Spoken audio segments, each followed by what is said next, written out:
Start where Joe left off. President Biden sounding the alarm bells on another crisis facing our country. If you are the president of the United States, there are few things worse than Thanksgiving with empty grocery store shelves and Christmas without presents.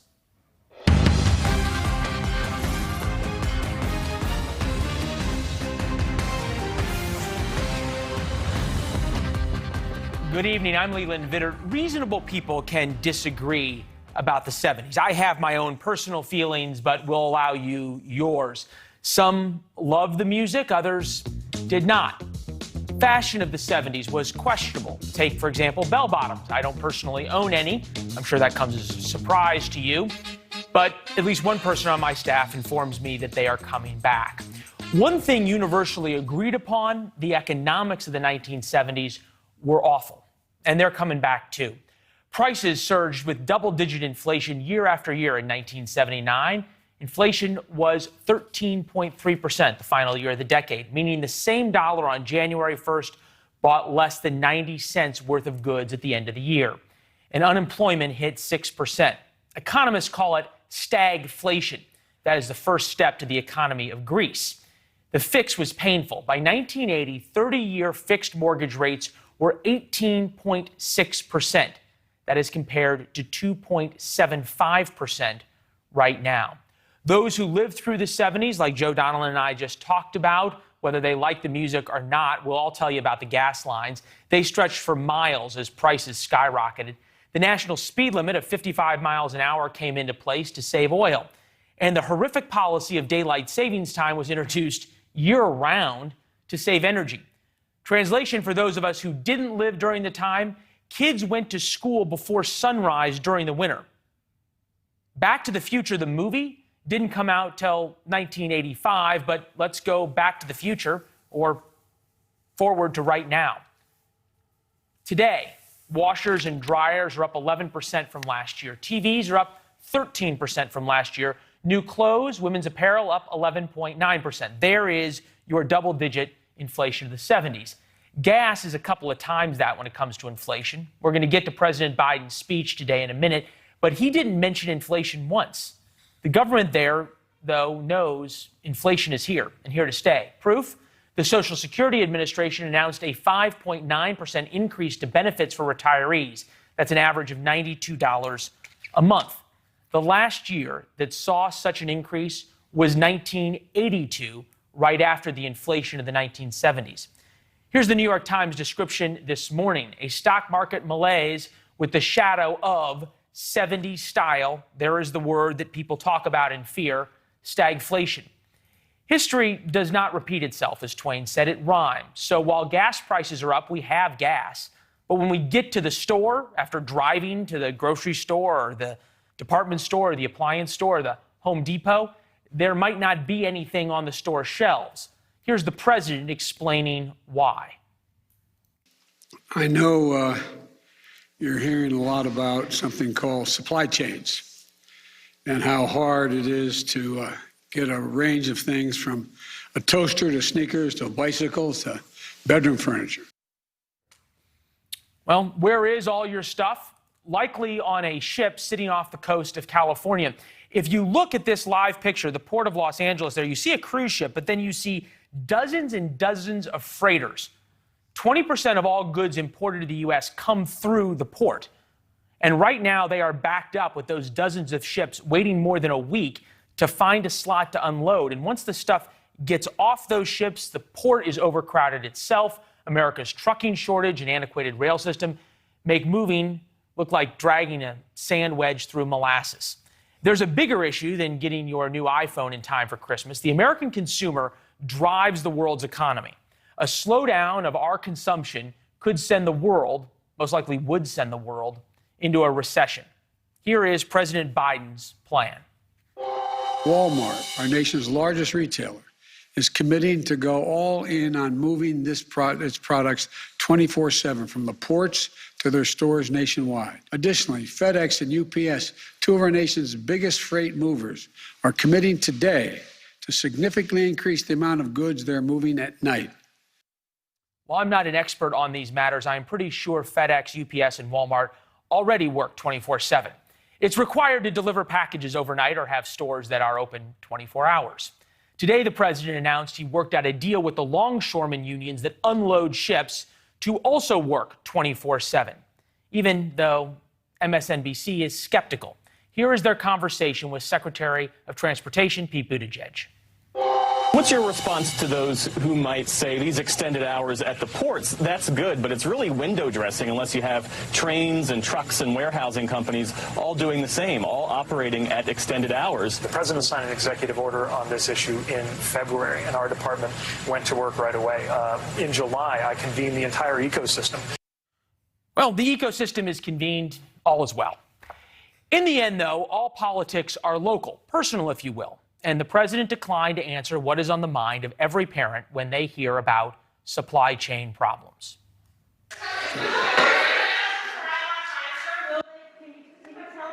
In case you missed it, the reporter asked, will Christmas presents arrive on time, sir?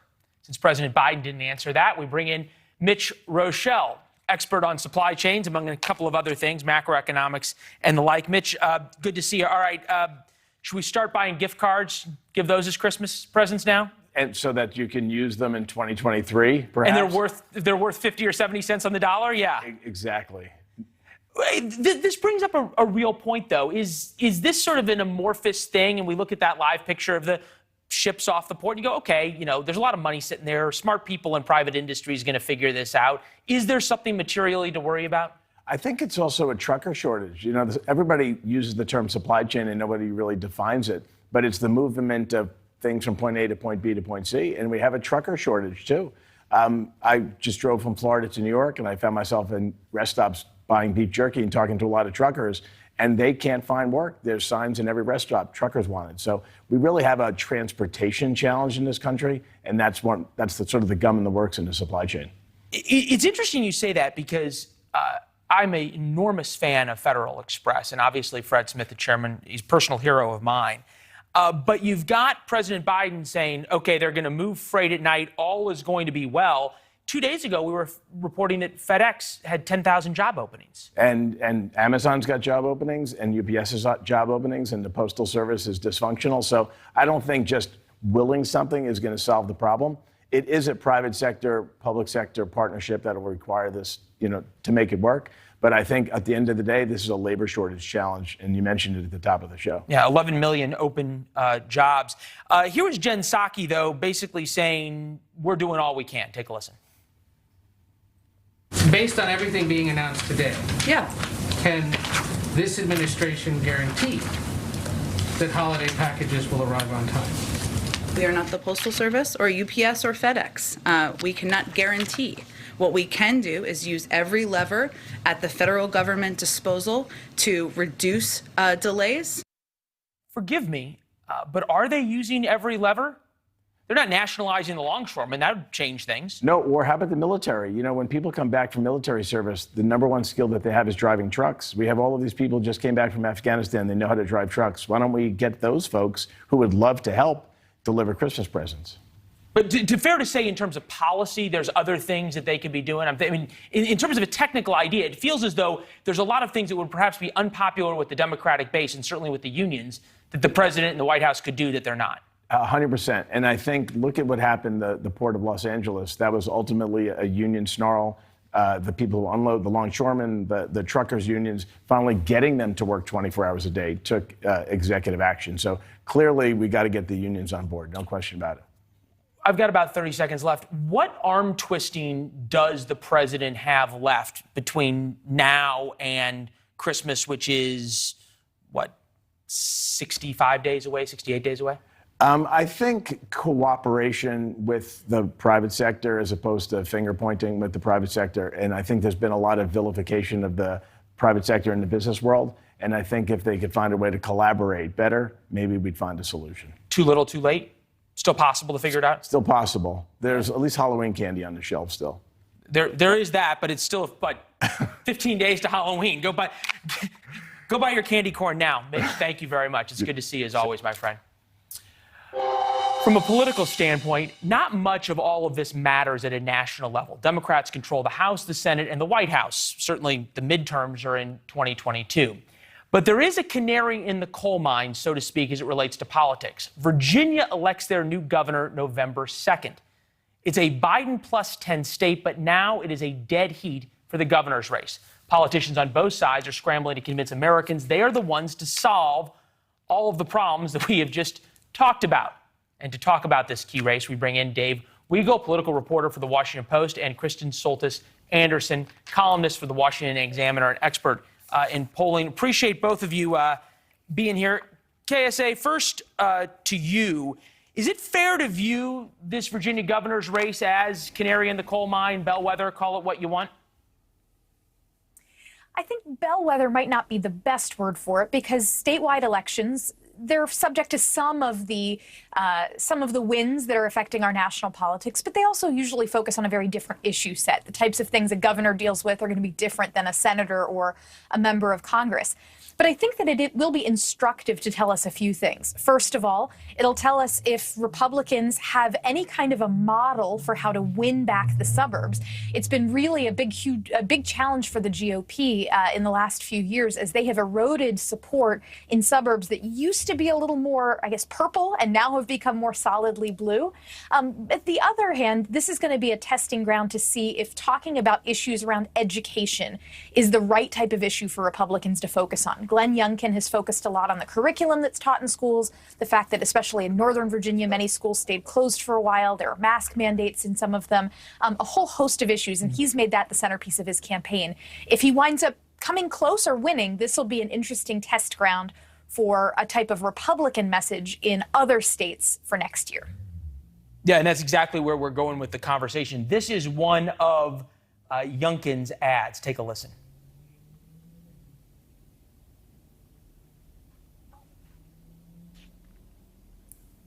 For 4 years. I don't think parents should be telling schools what they should teach. I'm Glenn Youngkin. I'm not a politician. I spent 30 years building business and getting big things done.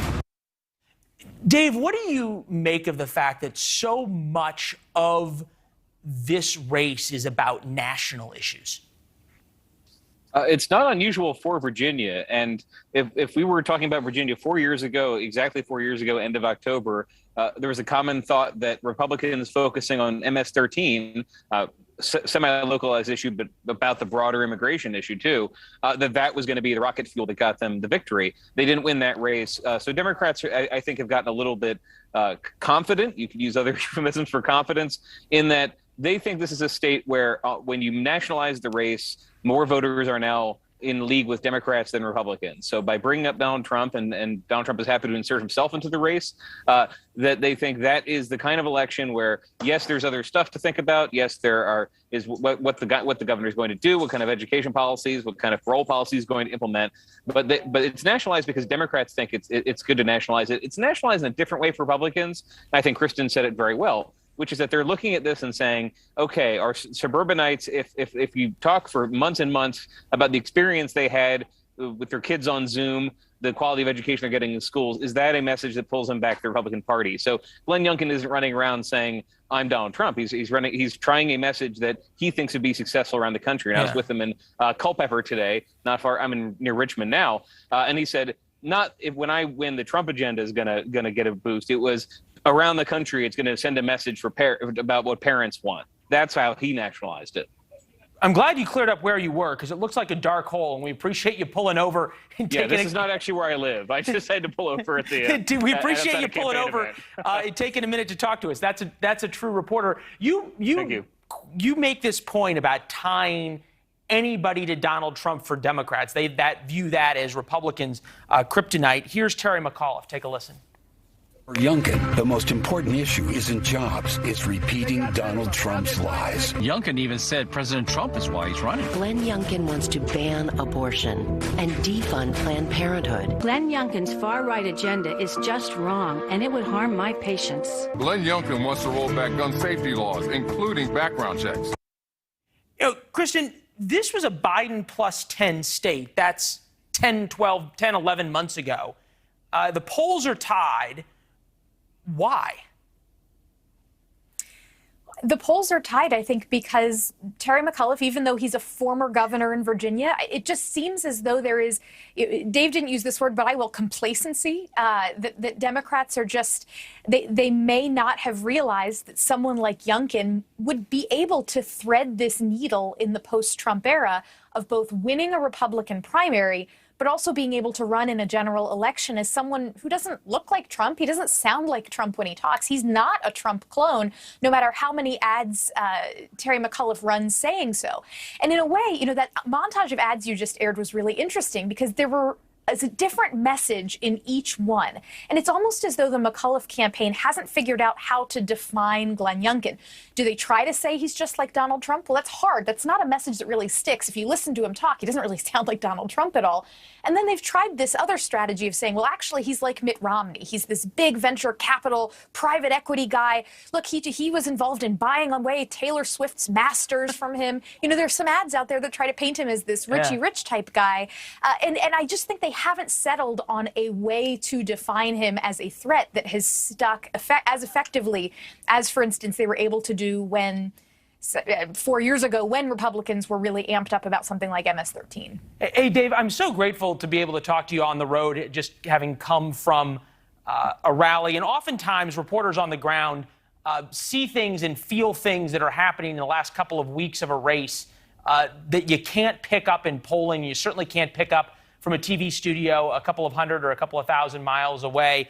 30 seconds, where's this race headed, and what are the defining things that could change it in the last 2 weeks? Well, for Democrats, it's getting their voters enthusiastic. I was in California for the recall. That was the secret. Much more liberal state, but they kept inducing panic in Democrats just to get them to turn out and hit the ballot. I think that's what to watch. And with Youngkin, it's if he closes out on the education message, and if he gets trapped up by any other national issue that doesn't cut his way. You saw the abortion ad there. If there's another news cycle about abortion, that's probably not great for him. Those are sort of the external events I'm watching to see if the electorate can be shaped. Because I think the candidates' messages, they've tried everything. They're just going to do what focus group's best for a couple more weeks. Yeah, last couple of weeks, no more debates left. Kristen Soltis-Anderson, Dave, appreciate your time for both. Great analysis. We'll be up there in a couple of weeks to cover the race. Dave, we'll check in with you then. Thanks a lot. Appreciate it. Vaccine mandates are about to make Chicago a lot more dangerous. Why cops are threatening to walk out over the shots and what the mayor has to say. And walkouts seem to be getting a lot more popular. New strikes that we're expected to see in the coming hours and what they tell you about the state of our economy.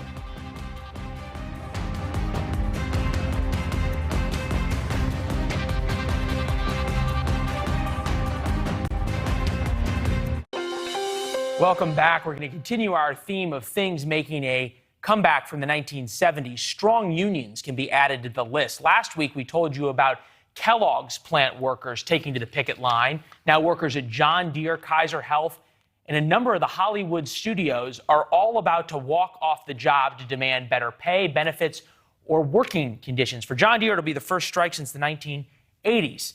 There are no names like Jimmy Hoffa leading these union strikes, but unions are emboldened and empowered now, and they believe they have a newfound power across the country.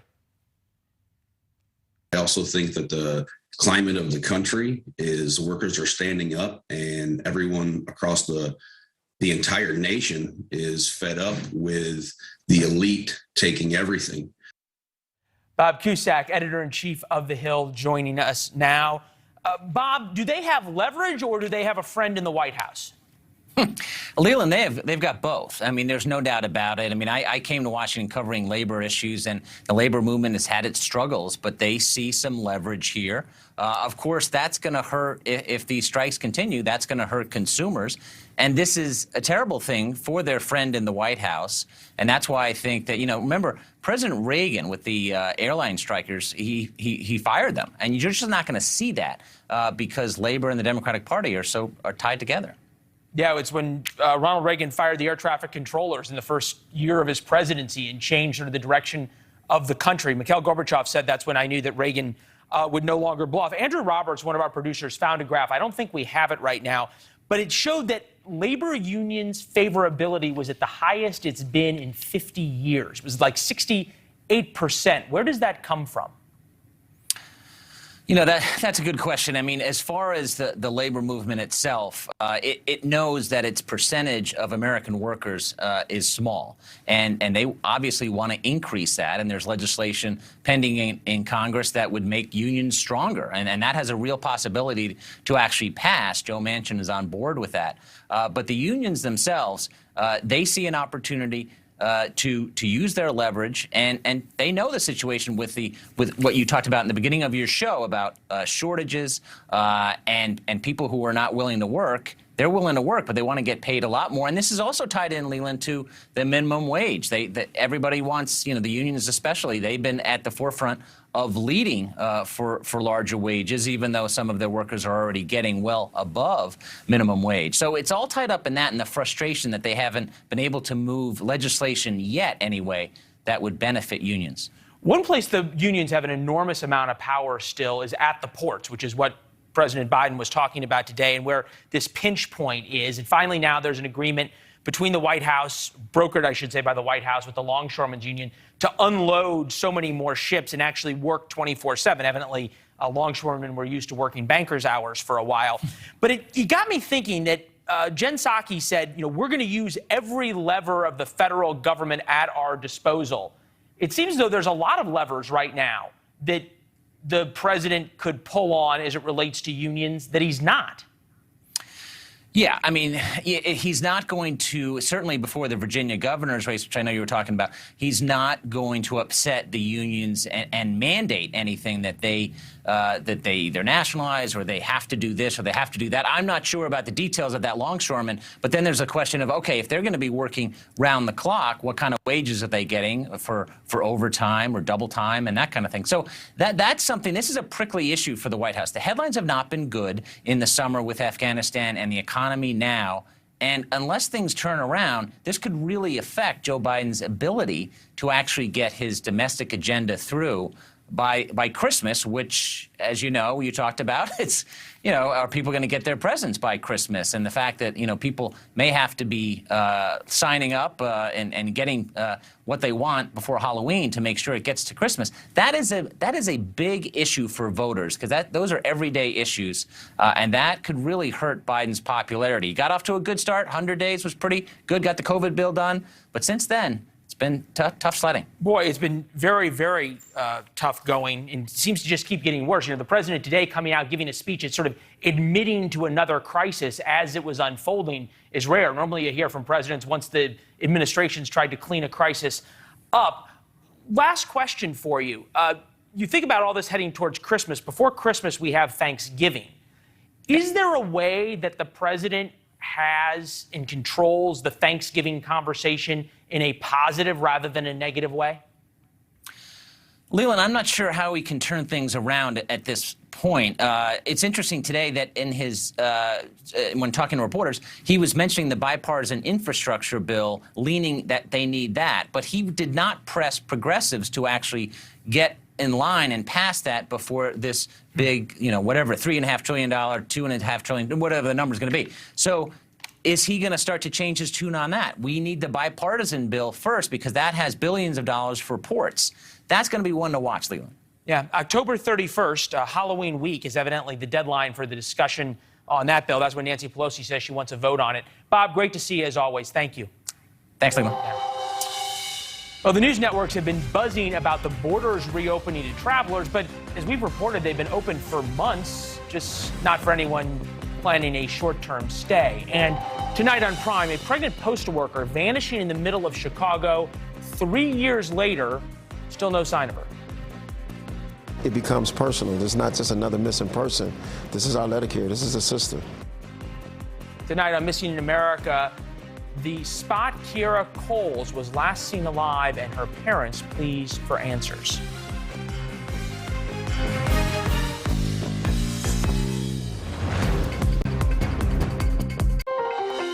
If we suspect the numbers are true and we get a large number of our members to stand firm on their beliefs that this is an overreach and they're not going to supply the information in the portal or submit the testing, then it's safe to say the city of Chicago will have a police force at 50% or less for this weekend coming up.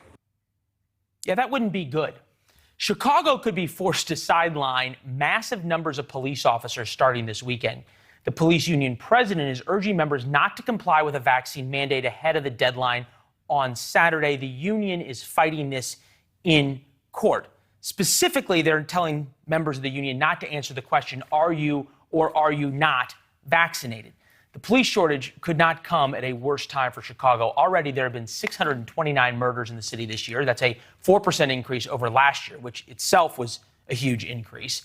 And this past weekend, 40 people were shot, 4 of them killed, and just last night, 12 more people were shot. With that, we bring in Anna Devolantes, host on WGN Radio in Chicago. You and I were just talking in the break. There's people saying, I'm leaving town for the weekend. You know, it is an issue. I would say a serious issue that if this really comes to fruition, Leland, it would be horrible for the city. I mean, you hear the remaining percentage of the population that for whatever reason doesn't want to be vaxxed. They're leaving their jobs. They're even leaving cities in that case because they don't agree with it. And you can be critical of that. But police, you can't say that it's okay for 50% of the police force to not show up. Yeah. I don't think Chicago is alone in that would not be a safe situation. Calls would go unanswered. Chicago isn't safe to begin with in certain parts of the city. We want to be specific here. It's not that 50% of the police force is necessarily unvaccinated. It's that they're encouraging 50% of the police force not to answer the question, are you vaccinated or aren't you? Sort of to defy the mayor and say it's our right to privacy, setting up the vaccine mandate debate. It brings up an important question, though. The mayor of a city's number one job is to keep, in this case, her citizens safe. Are we in Chicago safer with a fully staffed, half unvaccinated police force or a half-staffed vaccinated police force? Look, that is a terrible situation to be in. I think we all can agree. I mean, I think there needs to be some agreement on this issue. But yes, if you had to look at the crime numbers versus the COVID numbers in Chicago right now, I think most people in the city would say crime is a larger concern. Our COVID numbers right now are relatively on the other hand, if you call 911 and they said, oh, by the way, we only have an unvaccinated officer who could come, no problem, send them. Probably could. Yeah. But listen, I think there's also a fair argument here, and people are making it, in that if you have a police force that's largely unvaccinated, their duty is they're sworn to serve and protect. And if they're out there answering calls and interfacing with the public, maybe people who are immunocompromised, are they really serving and protecting? Okay. I don't know. I mean, they're passing, there's that argument. Next time I need a defense attorney, I'm hiring you. This isn't, though, localized to Chicago, and that's one of the reasons we wanted to talk about this story. We'll broaden it out. Chicago, Seattle, Baltimore, Lynchburg, Virginia, Harrisonburg, Virginia, Durham, North Carolina. The Massachusetts State Police had a big issue with that. The city of Los Angeles. You can only imagine over the coming weeks and months, we're going to see this convergence of rising crime in big democratically run cities and vaccine mandates converging in a way that does not seem very good. Well, I think that the courts will intervene before that happens, frankly. I really do. I think that the FOP has already brought this up for tomorrow, and the courts are going to have to make a decision. You can't have 50% of your police force not show up in Chicago this weekend. But look, Leland, let's talk about what this is and what it's not. This is a health issue. COVID is the #1 cause of death for police officers on duty across America right now. It is a health issue. That counts, though. It's the #1 cause of death among police officers, not necessarily knowing whether or not they caught COVID on duty, right? But they're attributing it to on-duty deaths, and they're collecting benefits as such. So call it what you will. It is taking the lives of police officers, and it's certainly a safety issue. But I think it's turned into a political issue, and I think that's an important part of it, too. The mayor and the police union don't agree with anything, and they could have come to a solution today, but he's urging his membership not even to answer the question. No, they're definitely trying to create this inflection point. So we stand by for Friday, all of us here in Chicago. Wonder what the lines will be like at Midway and O'Hare if people are trying to leave town. Anna, thank you. Good to see you. Of course. Well, some media outlets are hailing it as a major breakthrough for our economy. There's been a 19-month freeze due to COVID, and the Biden administration has announced it's going to reopen our borders with Mexico and Canada for non-essential travel starting next month. That is for fully vaccinated travelers. But in fact, the southern border has already been wide open since January 21st with no COVID restrictions for all of those crossing illegally. It's something that I've seen firsthand and Brandon Judd, president of the National Border Patrol Council, has also seen firsthand. Is there a silver lining here, though, Brandon, for the communities that your agents live in, that now all of a sudden this non-essential travel ban is lifted?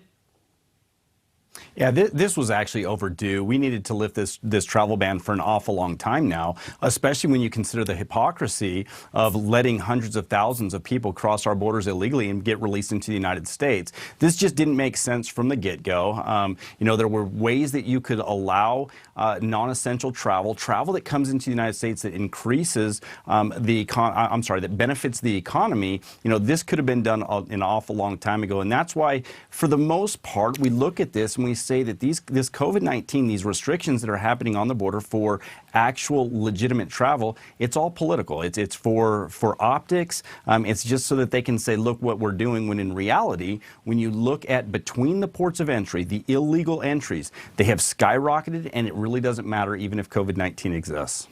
One thing that caught our eye, Brandon, is this from the Wall Street Journal. More migrants illegal entering the United States to apply for asylum are members of South America's middle class who fly to the border by plane, then walk across. The pandemic and its economic aftershocks are pushing some people to seek refuge in the United States who would likely never come in the past. Again, in an odd way, probably not a terrible thing if you have to choose between somebody who has no skills and is showing up walking across the border destitute versus someone who has the money to fly here and cross the border illegally to claim asylum. Well, and that's true, but when you look at this actually illustrates and it gives a good idea to the American public of how easy people can skirt the loopholes of our immigration system. There is no such thing as economic asylees. You know, you have to be seeking asylum because you fear persecution for political beliefs, or religious beliefs, or you fear threats to your life because of torture or potential murder. That's what asylum is for. It's not for economic reasons, yet these people are coming to the United States because they're looking for economic opportunities, and they're claiming asylum, and they're being allowed to enter our country, and they're doing it illegally. That's the problem with the loopholes that exist. Yeah, well, it's a good point also in terms of how people are taught to exploit the loopholes, because you've seen this. I saw this when I was down there. As soon as you talk to somebody who had crossed the border illegally, the first words out of their mouth were, "My country is so dangerous. I am so scared." It was like a script that they had been taught, probably because it was. Brandon, thank you very much. Good to speak with you. Thank you, Leland. Good talking to you. I have not had the pleasure of saying this name in a while, but I'm going to. Megyn Kelly, good friend, is back on cable TV. Sadly, she did not approve our request for an interview, but she did accept a request from Dan Abrams, who's joining us now for a preview of what to expect. Tell her I said hi, all right? I will, Leland. That's the difference between being in Chicago versus New York. You know, I can bump into her at something and say, Megyn, you got to come on my show. Those are the kind of parties you go to, Dan. Exactly. Us journeyman journalists, we just don't get invited to that kind of stuff. Well, no, actually, the way it happened is I bumped into her again at a Sirius XM event because we're both hosting shows on Sirius XM. But I'll throw in the fact that it was a private Coldplay show. Oh, big win. Boom. Big win for DA on that one. I'm just saying, it was awesome. And that's where I saw her. That's where I said to her, you got to come on the show. She's also an old friend. So I'm looking forward. Look, we agree on a lot of things. We disagree on other things. But we're going to cover a whole range of topics, ranging from vaccine mandates to some controversial comments that she's made and to some things that we absolutely agree on. Well, you know, it's fun to turn the tables in this business, and I can think of nobody better to ask some questions of MK than you. Have a great interview. We'll see you here in 18 minutes. Thanks, Leland. Thank you, my friend. Politicians like AOC told us shoplifters just needed bread, but why it's becoming clear that soft on crime policies are hurting the folks who they were actually intended to help.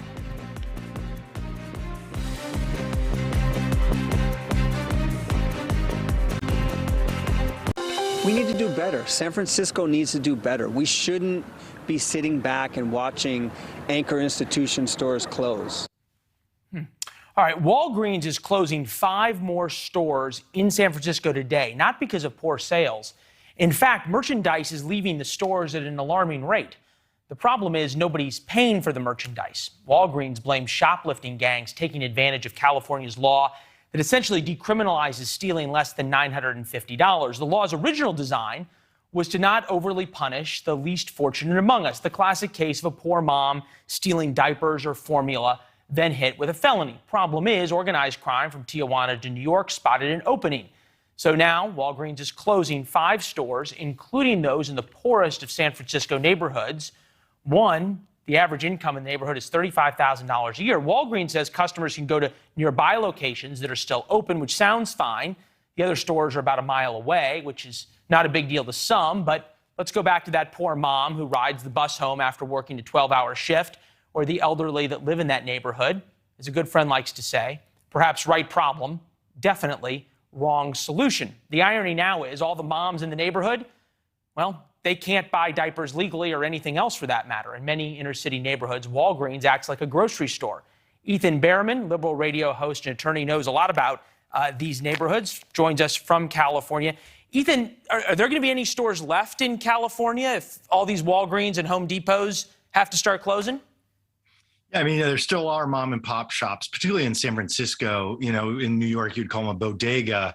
We don't necessarily call them that out here. But the issue really does strike home when Walgreens closes 5 more stores. This is on top of, I think, 22 other stores they've closed recently in recent years as well.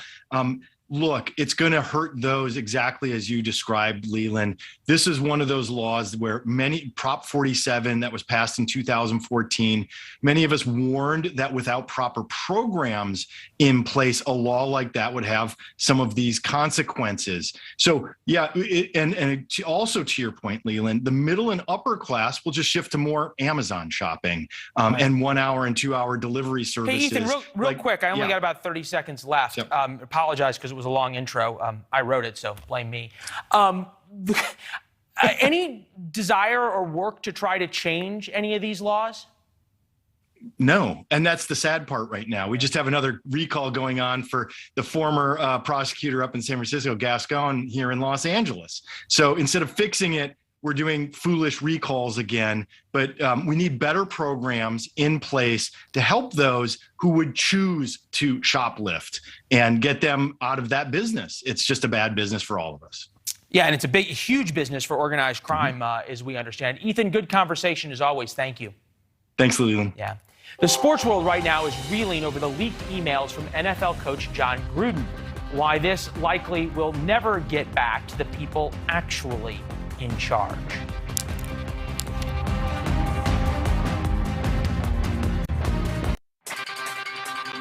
Tonight, there's mounting pressure on the NFL to come clean. It appears the resignation of Raiders coach John Gruden over racist emails is the start, not the end of the problems for the league. As we laid out extensively last night, it should be the start, not the end. NFL cheerleaders want the league to release a full report on the workplace culture at the then Washington Redskins after allegations that nude photos of them were passed around by coaches like Gruden. The NFL is denying claims that it had anything to do with the leaked emails, and is refusing to release all the emails involved in the scandal, despite a growing petition not only from the cheerleaders, but from the Players Association. Sports attorney and professor of sports law Dan Lust joining us now. The NFL didn't have anything to do with leaking the emails, and you and I aren't talking on television. Yeah, I don't know who could have been, right? It was either Washington football team, the lawyers they hired, or the NFL. You got a 33% chance, one of those guys. I guess this brings up an important question, though.